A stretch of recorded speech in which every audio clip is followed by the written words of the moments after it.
Hello guys, anda bersama saya Rancangan Santuy Geografi KSSM SPM episod 11.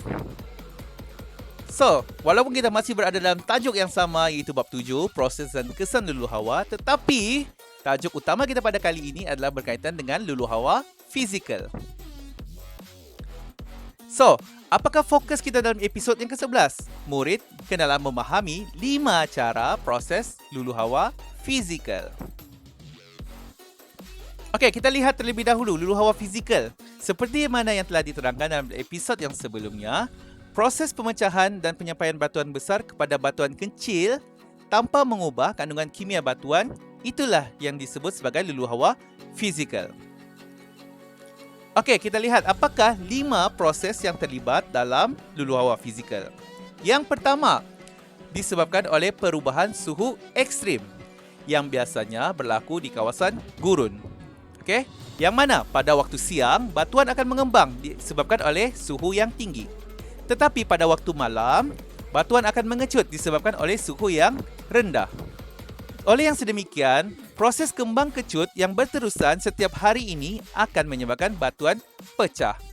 Dan ada 3 jenis penyepaian di dalam perubahan suhu ekstrim ini, iaitu yang pertama penyepaian bongkar, okey, rekahan dan melibatkan pemecahan bongkar dalam bentuk bongkar.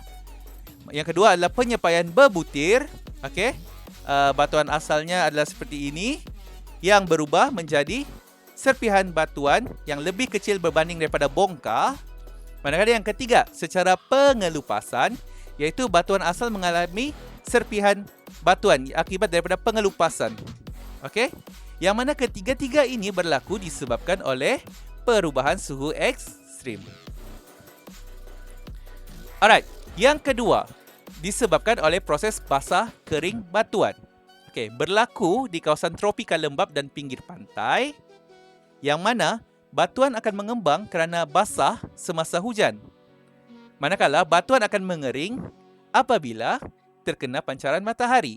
So, proses yang berulang kali apabila terkena basah, and then dia kering, basah dan kering berulang kali akan menyebabkan batuan itu pecah. Seperti mana yang ditunjukkan di dalam raja atau foto ini.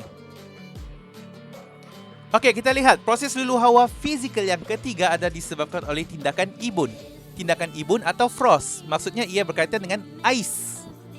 Okey, ibun atau frost berkaitan dengan ais. Okey, ia berlaku di kawasan iklim sederhana, sejuk dan kawasan pergunungan. Okey, di Malaysia tidak berlaku sebab kita tidak ada berlaku lagi suhu yang ekstrim sejuk ini. Okey. Yang kedua, proses beku cair berulang kali menyebabkan rekahan batuan semakin besar dan pecah. Dan bentuk muka bumi yang terhasil ialah talus dan skri. Apa yang berlaku adalah, okey, apabila air hujan memasuki rekahan batuan dan dia membeku. Okey, perubahan cecair kepada pepejal, iaitu daripada air kepada ais, akan menolak dinding rekahan batuan. Dan apabila ais mencair, okey, ais mencair dan lama-kelamaan apabila ais mencair, ais membeku, mencair, membeku, lama-lama rekahan itu akan semakin besar dan serpihan batuan akan jatuh ke tanah. Kerana serpihan batuan akan terpisah daripada batuan asal ataupun batuan induk. Oleh yang demikian, bentuk muka bumi yang terhasil ialah talus dan skri. Seperti ini. Okey, kita lihat proses lulu hawa fizikal yang disebabkan oleh penghabluran garam.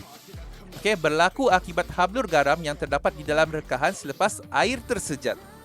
Okey, kalau kamu pernah pergi ke pinggir pantai, ke tepi laut, okey, air laut yang terkena kepada batuan itu, okey, apabila dia memasuki kawasan rekahan dan dia tersejat, ia akan meninggalkan hablur-hablur garam. Jadi apabila air tersejat tinggal hablur garam yang bersifat lebih pejal sedikit walaupun kecil tetapi dalam kuantiti yang banyak, hablur garam yang semakin membesar akan menyebabkan rekahan dan tekanan kepada batuan dan akhirnya batuan itu akan jadi pecah.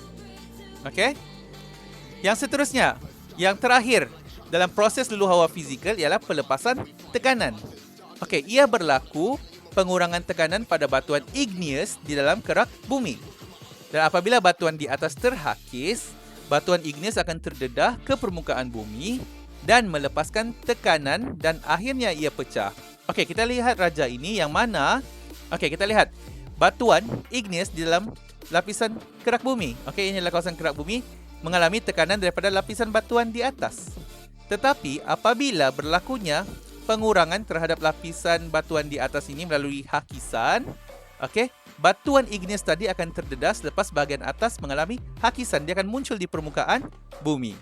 Dan apabila batuan igneus ini muncul ke permukaan bumi, pelepasan tekanan akan berlaku dan menyebabkan batuan merekah. Okey? Alright, so itu saja dalam episod kali ini. So, kita akan berjumpa lagi dalam episod yang akan datang membincangkan tentang lulu hawa kimia. So, stay tune. Sekian, terima kasih.